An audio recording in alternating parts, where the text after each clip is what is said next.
नमस्कार। इस वीडियो में हम मृत्यु रिपोर्ट फॉर्म भरने की प्रक्रिया स्टेप बाय स्टेप समझेंगे। हर कॉलम को एक एक करके देखेंगे और उदाहरण के साथ भरेंगे। अब हम कॉलम 1 भरेंगे, जो है मृत्यु की तारीख। यहाँ हमें मृत्यु की सही तिथि लिखनी है। तिथि दिन, महीना और साल DDMMYYYY के प्रारूप में होगी, जैसे 05082023। इस प्रकार कॉलम 1 पूरा होगा। अब हम कॉलम 2 भरेंगे, जो है मृतक का विवरण। सबसे पहले भाग का नाम हमेशा प्रथम नाम, मध्य नाम और अंतिम नाम के प्रारूप में लिखा जाएगा। पूरा नाम लिखना अनिवार्य है, किसी प्रकार का संक्षेप या छोटा रूप स्वीकार्य नहीं है। नाम बड़े अक्षरों यानी कैपिटल लेटर्स में होना चाहिए। पहला नाम अनिवार्य है और प्रथम नाम, मध्य नाम या अंतिम नाम में से किसी एक नाम में कम से कम 2 अक्षर अवश्य होने चाहिए। उदाहरण के लिए रमेश कुमार। अब भाग ख, आधार संख्या। यदि मृतक का आधार नंबर उपलब्ध है तो 12 अंकों का पूरा नंबर लिखें। उदाहरण 1 2 3 4 5 6 7 8 9 1 2 3। अब भाग ग, जन्म तिथि। यदि उपलब्ध है तो जन्म तिथि दिन, महीना और वर्ष के प्रारूप में लिखें। उदाहरण 15/04/1970। अब भाग घ, आयु। यह मृतक की मृत्यु के समय की आयु है। यदि आयु 1 वर्ष या उससे अधिक है तो वर्षों में लिखें। उदाहरण 53 वर्ष। यदि आयु 1 वर्ष से कम है तो महीनों, दिनों या घंटों में आयु लिखें। उदाहरण 6 महीने या 15 दिन या 20 घंटे। इस प्रकार कॉलम 2 यानी मृतक का विवरण पूरा हो जाएगा। अब हम कॉलम 3 भरेंगे, जो है मृतक का लिंग। इस कॉलम में 3 विकल्प दिए गए हैं। पहला पुरुष, दूसरा महिला, तीसरा ट्रांसजेंडर व्यक्ति। सही विकल्प को स्पष्ट रूप से चुनकर लिखें। ध्यान दें कि किसी प्रकार का संक्षेप या प्रतीक का उपयोग न करें। उत्तर हमेशा पूरे शब्दों में लिखा जाए। उदाहरण के लिए, यदि मृतक पुरुष था तो यहाँ लिखें पुरुष। यदि मृतक महिला थी तो लिखें महिला। और यदि मृतक ट्रांसजेंडर व्यक्ति था तो लिखें ट्रांसजेंडर। इस प्रकार कॉलम 3 यानी मृतक का लिंग पूरा हो जाएगा। अब हम कॉलम 4 भरेंगे, जो है मृतक की माता का विवरण। सबसे पहले भाग का नाम हमेशा प्रथम नाम, मध्य नाम और अंतिम नाम के प्रारूप में लिखा जाएगा। पूरा नाम लिखना अनिवार्य है, किसी भी प्रकार का संक्षेप स्वीकार्य नहीं है। नाम बड़े अक्षरों यानी कैपिटल लेटर्स में लिखा जाए। पहला नाम अनिवार्य है और प्रथम नाम, मध्य नाम या अंतिम नाम में से किसी एक नाम में कम से कम 2 अक्षर होने चाहिए। उदाहरण गीता देवी। अब भाग ख, आधार संख्या। यदि माता का आधार उपलब्ध है तो 12 अंकों का पूरा नंबर लिखें। उदाहरण 2 3 4 5 6 7 8 9 1 2 3 4। इसके बाद भाग ग, मोबाइल नंबर। यहाँ माता का मोबाइल नंबर लिखें, जो 10 अंकों का होना चाहिए। उदाहरण 9876543210। अब भाग घ, ईमेल आईडी। यदि ईमेल आईडी उपलब्ध है तो उसे यहाँ भरें। उदाहरण gitadevi@example.com। यदि आधार संख्या, मोबाइल नंबर या ईमेल उपलब्ध नहीं है तो कॉलम खाली छोड़ा जा सकता है।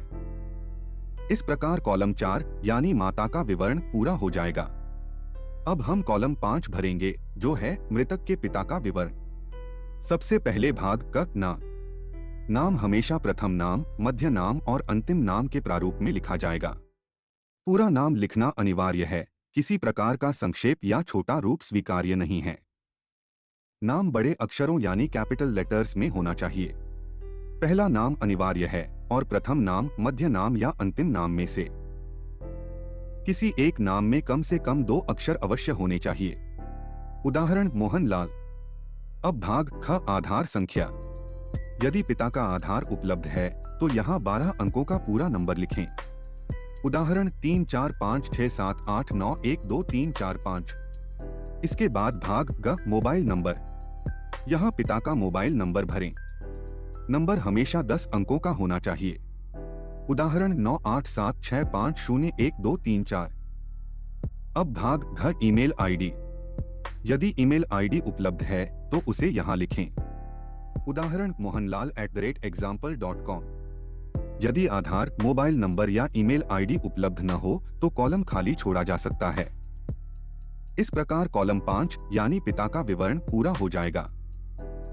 अब हम कॉलम 6 भरेंगे, जो है मृतक के पति या पत्नी का विवरण। सबसे पहले भाग का नाम। नाम हमेशा प्रथम नाम, मध्य नाम और अंतिम नाम के प्रारूप में लिखा जाएगा। पूरा नाम लिखना अनिवार्य है, किसी प्रकार का संक्षेप या छोटा रूप स्वीकार्य नहीं है। नाम बड़े अक्षरों यानी कैपिटल लेटर्स में लिखा जाएगा। पहला नाम अनिवार्य है और प्रथम नाम, मध्य नाम या अंतिम नाम में से किसी एक नाम में कम से कम 2 अक्षर होने चाहिए। उदाहरण सीता देवी। अब भाग ख आधार संख्या। यदि जीवन साथी का आधार उपलब्ध है तो यहाँ 12 अंकों का पूरा नंबर लिखें। उदाहरण 4 5 6 7 8 9 1 2 3 4 5 6। इसके बाद भाग ग जन्म तिथि। यदि उपलब्ध हो तो जन्म तिथि दिन, महीना और वर्ष के प्रारूप में लिखें। उदाहरण 02 06 1975। अब भाग घ आयु। यहाँ जीवन साथी की वर्तमान आयु लिखें। उदाहरण 48 वर्ष। इसके बाद भाग न मोबाइल नंबर। यहाँ जीवन साथी का मोबाइल नंबर लिखें, जो 10 अंकों का होना चाहिए। उदाहरण 9876001122। अंत में भाग च ईमेल आईडी। यदि उपलब्ध हो तो यहाँ ईमेल आईडी लिखें। उदाहरण sitadevi@example.com। ध्यान दें, यदि मृतक अविवाहित था तो यह पूरा कॉलम खाली छोड़ा जा सकता है। इस प्रकार कॉलम 6 यानी जीवन साथी का विवरण पूरा हो जाएगा। अब हम कॉलम 7 भरेंगे, जो है मृत्यु के समय का पता। इस कॉलम में वह पूरा पता लिखना है जहां मृतक मृत्यु के समय रह रहा था। सबसे पहले मकान संख्या लिखें। उदाहरण मकान संख्या 25। इसके बाद मोहल्ला या गली का नाम लिखें। उदाहरण गांधीनगर। फिर वार्ड संख्या लिखें। उदाहरण वार्ड संख्या 10। इसके बाद गांव या शहर का नाम लिखें। उदाहरण पटना सिटी। फिर उपजिला या प्रखंड का नाम भरें। उदाहरण पटना सदर। इसके बाद जिला का नाम लिखें। उदाहरण पटना। फिर राज्य या केंद्र शासित प्रदेश का नाम लिखें। उदाहरण बिहार। और अंत में पिन कोड लिखें। उदाहरण 800001। ध्यान दें, सभी पते की जानकारी पूरी और सही लिखी जाए ताकि पहचान में कोई भ्रम न हो। इस प्रकार कॉलम 7 यानी मृत्यु के समय का पता पूरा हो जाएगा। अब हम कॉलम 8 भरेंगे, जो है मृतक का स्थायी पता। इस कॉलम में मृतक का वह पता लिखना है जहां वह स्थायी रूप से निवास करता था। ध्यान दें, यह पता मृत्यु के समय के पते से अलग भी हो सकता है। सबसे पहले मकान संख्या लिखें। उदाहरण मकान संख्या 101। इसके बाद मोहल्ला या गली का नाम लिखें। उदाहरण लक्ष्मीपुर मोहल्ला। फिर वार्ड संख्या लिखें। उदाहरण वार्ड संख्या 5।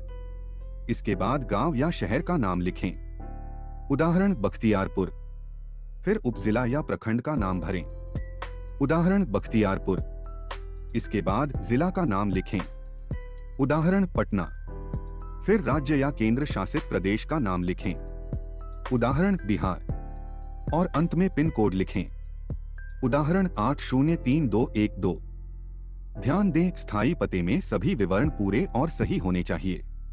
यदि मृत्यु के समय का पता और स्थायी पता एक ही है तो वही विवरण यहाँ भी लिखें। इस प्रकार कॉलम 8 यानी स्थायी पता पूरा हो जाएगा। अब हम कॉलम 9 भरेंगे, जो है मृत्यु का स्थान। इस कॉलम में यह लिखना है कि मृतक की मृत्यु कहाँ हुई। इसके लिए 3 विकल्प दिए गए हैं। पहला विकल्प अस्पताल या स्वास्थ्य संस्थान में, दूसरा विकल्प घर पर, तीसरा विकल्प अन्य स्थान पर। यदि मृत्यु अस्पताल में हुई है तो अस्पताल या संस्थान का पूरा नाम और पता लिखें। उदाहरण पटना मेडिकल कॉलेज एवं अस्पताल, अशोक राजपथ, पटना। यदि मृत्यु घर पर हुई है तो घर का पूरा पता लिखें। उदाहरण मकान संख्या 25, गांधीनगर, वार्ड संख्या 10, पटना। और यदि मृत्यु किसी अन्य स्थान पर हुई है तो उस स्थान का विवरण स्पष्ट रूप से लिखें। उदाहरण पटना रेलवे स्टेशन परिसर। ध्यान दें, मृत्यु का स्थान स्पष्ट और पूरा होना चाहिए ताकि किसी प्रकार का भ्रम न रहे। इस प्रकार कॉलम 9 यानी मृत्यु का स्थान पूरा हो जाएगा। अब हम कॉलम 10 भरेंगे, जो है सूचनाकर्ता का विवरण। सूचनाकर्ता वह व्यक्ति होता है जो मृत्यु की सूचना पंजीकरण के लिए देता है। यहाँ उसका पूरा नाम, पहचान और संपर्क विवरण लिखना आवश्यक है। सबसे पहले भाग का नाम। नाम हमेशा प्रथम नाम, मध्य नाम और अंतिम नाम के प्रारूप में लिखा जाएगा। पूरा नाम लिखें, किसी प्रकार का संक्षेप या छोटा रूप स्वीकार्य नहीं है। नाम बड़े अक्षरों यानी कैपिटल लेटर्स में लिखा जाए। पहला नाम अनिवार्य है और प्रथम नाम, मध्य नाम या अंतिम नाम में से किसी एक नाम में कम से कम 2 अक्षर होने चाहिए। उदाहरण सुनील कुमार। अब भाग ख आधार संख्या।